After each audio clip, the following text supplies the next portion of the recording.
உலகெங்கும் வாழும் அன்பான தமிழுள்ளங்களுக்கு அநேக கோடி வணக்கங்கள். நல்ல நேரம் நிகழ்ச்சியூடாக நல்லதே நினைப்போம், நல்லதே நடக்கும், நலமாயிருப்போம். இன்றைய தினம் 2ஆம் திகதி 5ஆம் மாதம் 2025 சுக்கிரவாசரம் என்று சொல்லக்கூடிய வெள்ளிக்கிழமை, விசுவாவசு வருடம் சித்திரை மாதம் 19ஆம் நாள். இன்று பஞ்சமி திதி, திருவாதிரை நட்சத்திரம், சித்த யோகம். இன்றைய தினம் ராகு காலம் 10:30 மணி முதல் 12 மணி வரை. இன்றைய தினம் யமகண்டம் 3 மணி முதல் 4:30 மணி வரை. இன்றைய தினம் நல்ல நேரம் 6 மணி முதல் 7:30 மணி வரை. இன்றைய தினம் சந்திராஷ்டமம். அனுசம் கேட்டை நட்சத்திரக்காரர்களுக்கு இன்று சந்திராஷ்டம தினம் ஆகும். என்ன நேர்களே, வாருங்கள் இனி இன்றைய தினத்திற்கான ராசி பலன்களை பார்க்கலாம். மேஷம் உதவி, ரிஷபம் தாமதம், மிதுனம் பணிவு, கடகம் சுபம், சிம்மம் அசதி, கன்னி பாசம், துலாம் விருப்பம், விருச்சிகம் தனம், தனுசு பக்தி, மகரம் சுகம், கும்பம் நட்பு, மீனம் நலம். ஆன்மீக தகவல் பகுதியில் தொடர்ந்து உங்களை சந்தித்து வருவதில் மட்டற்ற மகிழ்ச்சி அடைகின்றேன். ஒவ்வொரு நாளும் ஒவ்வொரு அற்புதமான ஆன்மீக தகவலை உங்களோட பகிர்ந்து கொண்டு இருக்கிறோம். அந்த வகையில் இன்றைய தினமும் சில நல்ல விஷயங்களை உங்களோட பகிர்ந்து கொள்ளலாம் என்று காத்திருக்கிறேன். இன்றைக்கு என்னத்தை பற்றி பார்க்க போகிறோம்னா, நட்சத்திரமும் அதிர்ஷ்ட சின்னங்களும் என்பதை பற்றி பார்க்குறோம். நேற்று அதை பற்றி சொல்லியிருந்தேன். அதிர்ஷ்ட சின்னங்களை தேவர்கள் இறைவன் எப்படியெல்லாம் பயன்படுத்தி தங்களுடைய நட்சத்திரத்திற்குண்டான அதிர்ஷ்ட ரோஹிணி நட்சத்திரத்துக்கு கிருஷ்ணர் தேரை பயன்படுத்தினார். புனர்பூச நட்சத்திரத்துக்கு ராமர் வில் அம்பை பயன்படுத்தினார். பூச நட்சத்திரத்துக்கு மகாலட்சுமி தாமரை பூவை பயன்படுத்தினார். இந்த மாதிரி அதிர்ஷ்ட சின்னங்கள் நட்சத்திரங்களோட தொடர்பு இருக்குது. அந்த மாதிரி நீங்களும் உங்களுடைய நட்சத்திரத்திற்குண்டான அதிர்ஷ்ட சின்னங்களை எப்படியெல்லாம் பயன்படுத்த முடியுமோ அந்த வகையில் எல்லாம் பயன்படுத்தி அதிர்ஷ்டத்தை அடைந்து கொள்ளலாம். இந்த 2-3 வருஷத்துக்கு முன்னுக்கும் நான் இதை பற்றி பேசியிருக்கிறேன். நிறைய பேர் இதை பயன்படுத்தி தாங்கள் அதிர்ஷ்டம் அடைந்தார்கள். ஒரு அம்மா எனக்கு ஃபோன் பண்ணினா, ஐயா எங்களுக்கு அதிர்ஷ்ட சின்னம் சுலகு என்று சொன்னீர்கள். முறம் புடைக்கக்கூடிய சுலகு முறம். அது நீங்கள் சொன்னதுக்கு பிறகு நான் வீட்டில் வாங்கி வச்சுருந்தேன் ஐயா. ஒவ்வொரு நாளும் என்னோட மகள் அதை காலையில் பார்த்து வணங்கி கொண்டு இருந்தா. வெளிநாட்டுக்கு போகிறதுக்கு எங்களுக்கு தடையாக இருந்துச்சு. வெளிநாட்டு வாய்ப்பு உடனடியாக கிடைக்கப்பெற்றது. இன்னொரு அம்மாவுக்கு அது தன்னுடைய மகள் பூச நட்சத்திரம், ஐயா நீங்கள் சொன்னதுனால தாமரை பூவில் மாலை கட்டி லட்சுமிக்கு போட்டு வழிபாடு செய்து வந்தோம். அவருக்கு விரைவாக திருமணம் நடந்தது. இந்த மாதிரி நிறைய பேர் அதிர்ஷ்ட சின்னத்தை பயன்படுத்துகின்றார்கள். நிறைய என்னோடய ஆஃபீஸுக்கு வரைக்கலாம், ஐயா எங்களுக்கு கட்டில் கால் சொன்னீங்கள், அதை நான் ஒரு பெண்டனாக செஞ்சு மாலையில் போட்டிருக்கேன் ஐயா, சங்கிலியில் போட்டிருக்கேன், அதிர்ஷ்டமாக இருக்குது. எனக்கு அதிர்ஷ்ட சின்னம் சங்கு சொன்னீங்கள் ஐயா, நான் சின்ன வலம்புரி சங்கொண்டு பெண்டனாக வாங்கி போட்டுக்கொண்டேன். எனக்கு அதிர்ஷ்ட சின்னம் உண்டோ சொன்னீங்கள், குதிரத்தில் சொன்னீங்கள், நான் அதை மோதிரமாக செய்து போட்டிருக்கிறேன். நான் ரேவதி நட்சத்திரம் ஐயா, உத்திரட்டாதி நட்சத்திரம், இரட்டையர்கள் ஜோடி மனிதர்களை அதிர்ஷ்ட சின்னம்னு சொன்னீங்கள், நான் அதை பயன்படுத்தி வாழ்க்கையில் வெற்றி அடைந்தேன் என்று நிறைய பேர் சொல்கிறத கேட்டிருக்கேன். இப்போ இன்னொரு தரமும் இந்த அதிர்ஷ்ட சின்னம் 12 நட்சத்திரங்களுக்கு 27 நட்சத்திரங்களுக்குண்டான அதிர்ஷ்ட சின்னங்களை நான் உங்களுக்கு சொல்லித்தரேன். அதை முடிந்த அளவு பயன்படுத்துங்கள். முதலாவது, அஸ்வினி நட்சத்திர அன்பர்களுக்கு, அஸ்வினி நட்சத்திரக்காரர்களுக்கு என்ன அதிர்ஷ்ட சின்னம்ன்றதை பார்ப்போம்.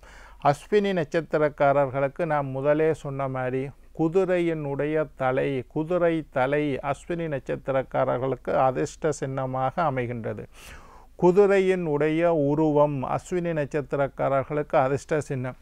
நீங்கள் அஸ்வினி நட்சத்திரக்காரர்கள் யாராவது வீட்டில் இருந்தீர்களா இருந்தால் முதல்ல 7 குதிரை இருக்கிற மாதிரி ஒரு படத்தை வாங்கி வையுங்கோ. சூரியன் 7 குதிரை பூட்டிய தேரில் வர மாதிரி ஒரு படம் இருக்குது. அந்த படத்தை ஹாலில் மாட்டி வைக்கலாம். இல்லை சூரியன் தேவையில்லைன்னு வையுங்கள், நீங்கள் மத நம்பிக்கை இல்லைன்னா சும்மா 7 குதிரைகள் இருப்பது போன்ற படங்கள். 7 குதிரை என்றது சூரியன்ற கணக்கு தான் 7 குதிரை. 7 குதிரைகளை படமாக மாட்டி வைத்து அதிகாலையில் அல்லது காலையில் எழும்பினோன்னு அந்த குதிரை படத்தை ஒரு 5 நிமிஷம் பார்த்தீங்களா இருந்தால் பிரபஞ்சம் மிகப்பெரிய ஆற்றல்களை உங்களுக்கு தரும். இல்லாட்டி குதிரை தலை ஒன்று போட்டு மோதிரமாக போடுங்க. அஸ்வினி நட்சத்திரக்காரர்கள் குதிரை அல்லது குதிரை தலை இதை நீங்கள் பயன்படுத்தலாம். சரி, நான் அஸ்வினி இல்லை ஐயா, பரணி நட்சத்திரம் 2வது நட்சத்திரம். பரணி நட்சத்திரக்காரர்கள் என்ன உங்களோட அதிர்ஷ்ட சின்னம்ண்டா முக்கோண வடிவம். முக்கோணம்னா இப்படி இருக்கும். முக்கோண வடிவத்தை நீங்கள் ரப்பர் ஸ்டாம்பாக பயன்படுத்தலாம், உங்களோட லோகோவாக பயன்படுத்தலாம், அல்லது உங்களுடைய புஸ்தகத்தில் கொப்பியில் ஒரு முக்கோணத்தை கீறி வைக்கலாம். முக்கோண வடிவம் பெண்டனாக போடலாம், மோதிரமாக போடலாம். என்ன செஞ்சாலும் முக்கோண ஷேப்பில் இருக்கணும். பரணி நட்சத்திரக்காரர்கள் அடுப்பு 3 கல் வச்சு அடுப்பு எரிவது போன்ற ஒரு சின்னத்தை பயன்படுத்தலாம். மண் பாத்திரங்கள் பரணி நட்சத்திரக்காரர்கள் மண் பாத்திரத்தை வீட்டில் வச்சுருங்கோ. மண் பாத்திரத்தில் தண்ணியை ஊற்றி குடியுங்கோ, மண் பாத்திரத்தில் சமையல் செய்யுங்கோ. இதெல்லாம் உங்களுக்கு நாங்கள் கொழும்பு போன்ற இடத்துலையும் இருக்கமையா கஷ்டமண்டா. நீங்கள் குடிக்கிற தண்ணி மண் பாத்திரத்தில் ஊற்றி வச்சா நல்லா குளிர்மையாக இருக்கும். அந்த காலத்துல எல்லாம் ஃப்ரிட்ஜ் இல்லை, மண் பாத்திரத்தில் தான் தண்ணியை ஊற்றி வச்சு குடிச்சினா கூலாக இருக்கும். அது மாதிரி நீங்கள் குடிக்கிற தண்ணியை இப்போல்லாம் மண் பாத்திரத்தில் கப் வந்துட்டு கிளாஸ் மாதிரி மண் பாத்திரம், அதை முடிந்த அளவு பயன்படுத்துங்கள். முக்கோணத்தை பயன்படுத்தலாம் அல்லது அடுப்பு சின்னத்தை பயன்படுத்தலாம். மண் பாத்திரங்கள் பரணி நட்சத்திரக்காரர்கள். அஸ்வினி, பரணி, கார்த்திகை நட்சத்திரக்காரர்கள் கத்தி போன்ற உருவம், கிண்ண வெட்டு கத்தி மாதிரி கத்தி அல்லது வாள் போன்ற உருவத்தை பயன்படுத்தலாம். ஓமத்திரி அடுப்பு இல்லாமல் யாகம் வளர்க்கக்கூடிய ஓமகுண்டத்தில் நெருப்பு எறிகிற மாதிரி இருக்கும் ஓமத்தீ, இதை அதிர்ஷ்ட சின்னமாக பயன்படுத்தலாம். கார்த்திகை நட்சத்திரக்காரர்கள் நீங்கள் சாமி ரூமில் ஒரு கத்தியை வைத்து வழிபாடு செய்கிறது ரொம்ப விசேஷம். கார்த்திகை நட்சத்திரக்காரர்கள் கத்தியை வச்சு அல்லது ஒரு வாழை வெட்டுக்கு வெட்டக்கூடிய வாளை வீட்டில் வைத்து குலதெய்வமாக நினைத்து, சில பேர் கருப்பண்ணசாமி மாடசாமியெல்லாம் குலதெய்வமாக வச்சிருக்கக்கூடியவர்கள் அந்த குலதெய்வமாக ஒரு அறிவாள் அதை வைத்து வழிபாடு செய்வார்கள். சாமியாரில் நீங்கள் வைக்கலாம். ஓமத்தி அடிக்கடி நீங்கள் யாகங்கள் வளர்ப்பது, ஹோமங்கள் செய்வது, கோயிலில் நடக்கக்கூடிய சில கோயிலில் சுதர்சன ஹோமம் நடக்கும், அதில் போய் கலந்து கொள்ளுங்கோ. சில கோயிலில் கணபதி ஹோமம் நடக்கும், கலந்து கொள்ளுங்கோ. சண்டி ஹோமம் நடக்கும், கலந்து கொள்ளுங்கோ. மிருத்யுஞ்சய ஹோமம் நடக்கும், கலந்து கொள்ளுங்கோ. இந்த மாதிரி யாகங்களில் கலந்து கொள்வது, ஓமத்தீயிலிருந்து வரக்கூடிய புகையை சுவாசிப்பது, ஓமம் முடிஞ்சோன்னு ஒரு ரெச்சப்பொட்டு தருவோம், அதை வாங்கி கொண்டு வீட்டில் வச்சு வாரது, அல்லது ஓமத்தீ போன்ற ஒரு லோகோவை டிசைன் பண்ணி கொள்வது, இதெல்லாம் கார்த்திகை நட்சத்திரக்காரர்களுக்கு சிறந்தது. அடுத்தது ரோகிணி நட்சத்திரக்காரங்கள். நான் கிருஷ்ணர் ரோகிணி நட்சத்திரம் தேர் அதிர்ஷ்ட சின்னம்னு சொன்னேன். ரோகிணி நட்சத்திரக்காரர்களுக்கு தேர் அதிர்ஷ்ட சின்னம். ஒரு தேர், ஒரு கோயிலில் தேர் திருவிழா நடக்குது, அதை ஒரு ஃபோட்டோ பிடிச்சி வீட்டில் கொண்டு மாட்டி வையுங்கோ. தேர் அதிர்ஷ்ட சின்னமாக பயன்படுத்தலாம். வண்டி அதிர்ஷ்ட சின்னமாக பயன்படுத்தலாம். கோயில் படம், ஒரு கோயில் கோபுரம். இப்போ நீங்கள் பார்த்தீங்கன்னா திருப்பதியில் தங்க கோபுரம் இருக்குது. திருப்பதி தங்க கோபுர படம் ஒன்று இருக்குது, திருப்பதி பெருமாளோடு இருக்கும். அந்த கோபுர படத்தை வீட்டில் வச்சு வணங்குறதெல்லாம் ரொம்ப விசேஷமானது ரோகிணி நட்சத்திரக்காரர்களுக்கு. ஆலமரமும் ரோகிணி நட்சத்திரக்காரர்களுக்கு அதிர்ஷ்ட சின்னம். ஆலமரத்தை வணங்குவது, ஆலமரத்துக்கு தண்ணி ஊற்றுவது, ஆலமரத்தை பிரதட்சணம் பண்ணுறது. ஒரு நாளைக்கு 48 தரம் வீதம் 48 நாள் ஆலமரத்தை சுற்றி வந்தீங்கன்னா பெரிய பேர் கிடைக்கும். உங்களுடைய பாபங்கள், சாபங்கள், தோஷங்கள் எல்லாம் முழுமையாக வீங்கிடும்.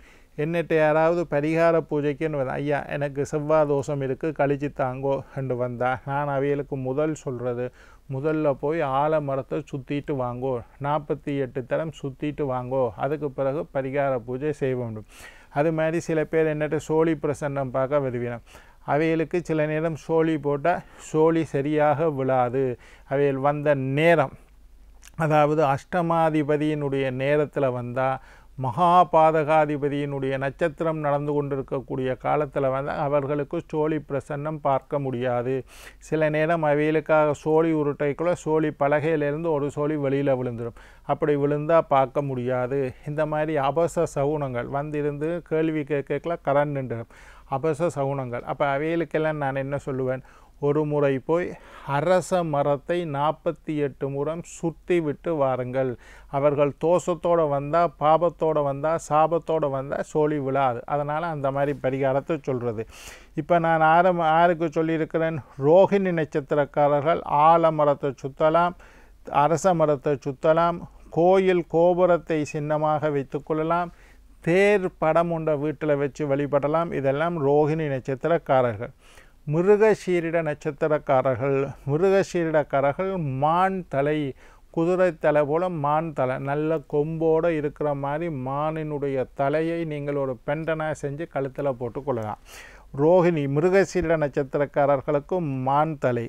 தேங்காயினுடைய முக்கண், தேங்காய் ஒன்றோட தும்ப பிச்சிங்கள்னா தேங்காய்க்கு 3 கண் இருக்கும். அந்த தேங்காயினுடைய 3 கண்ணும் உங்களுக்கு அதிர்ஷ்ட சின்னம். மிருகசீரிட நட்சத்திரக்காரர்கள் மான் தலையை, தேங்காய் மான் தோலை பயன்படுத்துவது, மானினுடைய படத்தை வீட்டில் வச்சு பார்த்து வாரது, அடிக்கடி அதை பார்த்து வாங்கோ, அதெல்லாம் உங்களுக்கு அதிர்ஷ்ட சின்னமாக இருக்கும். திருவாதிரை நட்சத்திரக்காரர்களுக்கு மனித தலை, டொலரில் வரும் மனித தலையை பயன்படுத்தலாம், வைரத்தை பயன்படுத்தலாம், நீர்த்துளிகளை பயன்படுத்தலாம். என்ன நேர்களே, நாளை மற்றொரு நிகழ்ச்சியில் உங்களை சந்திக்கும் வரை உங்களிடம் விடைபெறுவது உங்கள் ஜோதிட சித்தர் டாக்டர் ராஜராஜ குருக்கள்.